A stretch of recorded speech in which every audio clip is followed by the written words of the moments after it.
Kurikulum vitae yang bikin diterima kerja.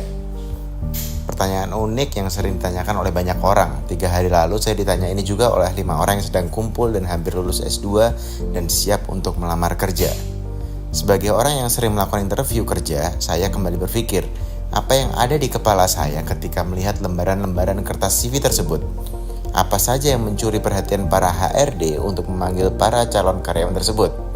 Mari kita bayangkan pekerjaan para HRD perusahaan besar yang bagus, yang keren, yang digemari oleh banyak orang.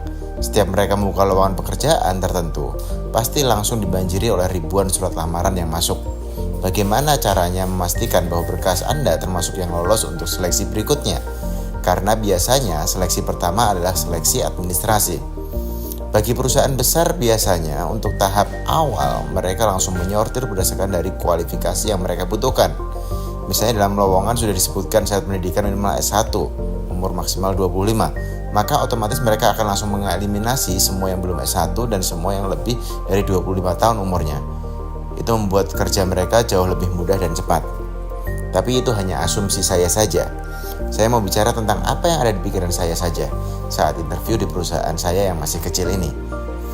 Somehow, walaupun kecil, ketika buka lowongan yang daftar tetap banyak banget. Satu posisi bisa ratusan yang mendaftar, tidak jarang yang sampai ribuan. Asumsinya ada 3.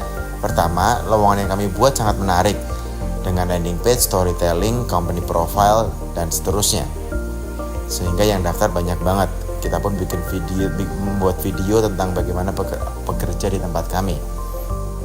Kedua, bisa jadi mungkin tingkat pengangguran sedang sangat tinggi-tingginya, terlebih lagi karena pandemi COVID-19 ini, sehingga kebutuhan untuk pekerjaan meningkat drastis. Atau yang terakhir, semua pelamar itu menggunakan jurus tebar jala. Apapun lowongannya, apapun perusahaannya, daftar saja.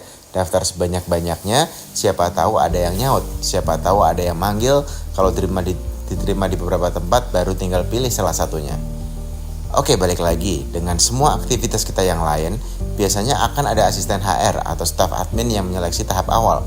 Mereka akan melihat secara sekilas setiap dokumen. Apa yang menarik, apa yang membuat mereka penasaran, dan apa yang mencuri perhatian mereka, biasanya itu yang akan dipanggil.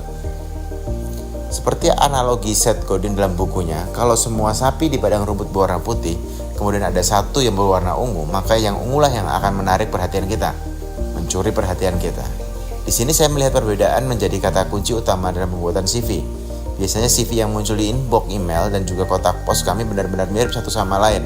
Lamarannya menggunakan amplop coklat, tulisannya menggunakan font itu, template CV-nya seperti itu, sehingga tampak sama dengan setumpukan berkas lainnya, tidak terlihat spesial. Belum lagi untuk orang-orang yang merasa dirinya high achiever, mereka bisa bikin CV sampai puluhan halaman. Seluruh pengalamannya mulai dari lomba memasak, ikut seminar 3 jam, sampai pernah liburan kemana saja ditulis di situ. Wah, saya belum masuk intinya. Ternyata sudah cukup panjang video ini. Oke, skip. Langsung ke intinya.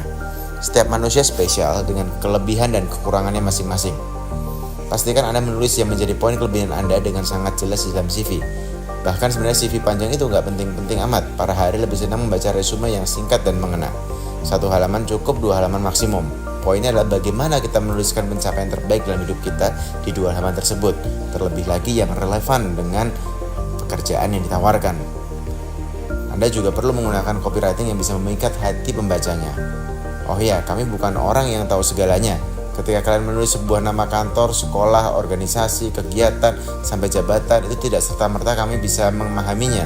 Sehingga sebaiknya beri penjelasan singkat tentang yang Anda tulis mengenai pekerjaan Anda sebelumnya, ataupun organisasi, ataupun kegiatan yang pernah Anda ikuti.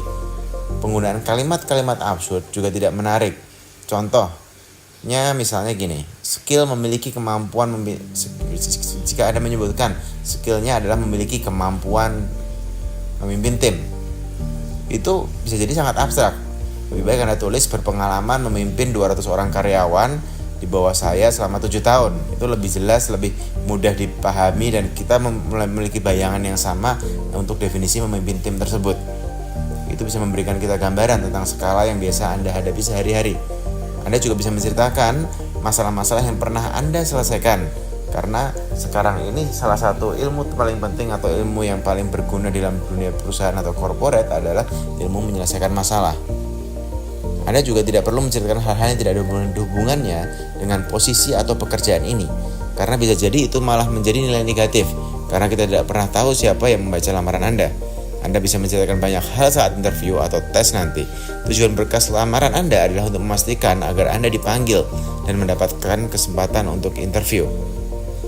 Dalam membuat lamaran, kami juga bisa melihat dengan cepat apakah Anda memang melamar ke perusahaan kami atau hanya mengirimkan dokumen ini ke seluruh perusahaan yang membuka lowongan.